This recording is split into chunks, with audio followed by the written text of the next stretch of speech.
आज Doubtnut app download करें। Doubtnut पर अपने सभी गणित, रसायन विज्ञान, भौतिक विज्ञान और जीव विज्ञान के डाउट्स का करो सफाया। बस प्रश्न की फोटो खींचो, एक ही प्रश्न को क्रॉप करो और तुरंत वीडियो सोल्यूशन पाओ। अभी डाउनलोड करें। हेलो दोस्तों, इस प्रश्न में दिया है कि अर्धचालक किसे कहते हैं। निम्नलिखित में से अर्धचालक छांटिए। यहाँ पे हमें दिया गया है कि चांदी, गंधक, सिलिकॉन, जर्मेनियम, लोहा तथा निकेल दिया गया है। अर्धचालक वे पदार्थ होते हैं जिनकी चालकता चालक तथा कुचालक के मध्य होती है। तो यहाँ पे चालकता के आधार पर देखते हैं तो अर्धचालक की यहाँ पे हम देखेंगे चालकता जो है वह कुचालक से अधिक होती है तथा यहाँ पे चालक से कम होती है। यदि हम यहाँ पे प्रतिरोधकता के आधार पर देखते हैं तो जो अर्धचालक की यहाँ पे जो प्रतिरोधकता जो है वह क्या होती है, चालक से अधिक तथा यहाँ पे कुचालक से कम होती है।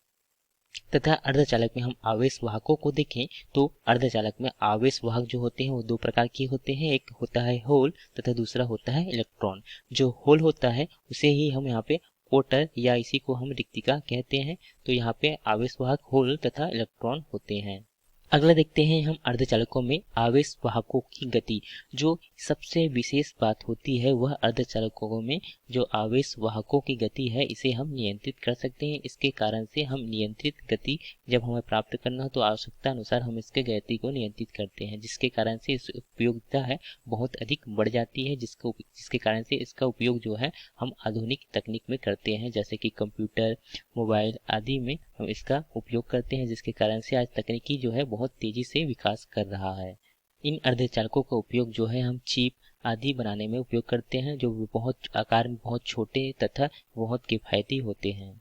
तो यहाँ पे यदि हम अर्धचालकों के उदाहरण देखें तो इसके सबसे अच्छे उदाहरण होते हैं जिसे हम शुद्ध अर्धचालक कहते हैं। वह होता है जर्मेनियम जिसका परमाणु क्रमांक होता है 32 तथा दूसरा होता है सिलिकॉन जिसका परमाणु क्रमांक होता है 14। तो यहाँ पे यदि हम सिलिकॉन को देखें, यदि सिलिकॉन के इलेक्ट्रॉनिक विन्यास देखते हैं तो यह होता है 1s2 तथा 2s2, 2p6 तथा 3s2 तथा 3p2। तो आप देखेंगे कि इसके यहाँ पे प्रथम कोष में यहाँ पे 2 इलेक्ट्रॉन उपस्थित है तथा यहाँ पे द्वितीय कोष में यहाँ पे 8 इलेक्ट्रॉन उपस्थित है तथा अंतिम कोष में यहाँ पे 4 इलेक्ट्रॉन उपस्थित है। तो यहाँ पे 4 इलेक्ट्रॉन उपस्थित होने के कारण से इसकी जो संयोजकता कितनी होती है, यहाँ पे इसकी जो संयोजकता है वह धन 4 होगी। यहाँ पे जो शुद्ध अर्धचालक है उसकी जो संयोजकता कितनी है, यहाँ पे धन 4 है। तो इस प्रकार से यहाँ पे धन 4 संयोजकता होने के कारण से इसके अंतिम कोष में यहाँ पे 4 इलेक्ट्रॉन उपस्थित होते हैं। तो ये 4 इलेक्ट्रॉन जो है वो अपने निकटतम यहाँ पे जो ये परमाणु जो निकटतम परमाणु के साथ यहाँ पे इलेक्ट्रॉनों का साझा करता है, जिसके कारण से यहाँ पे सहसंयोजक आबंध बनता है।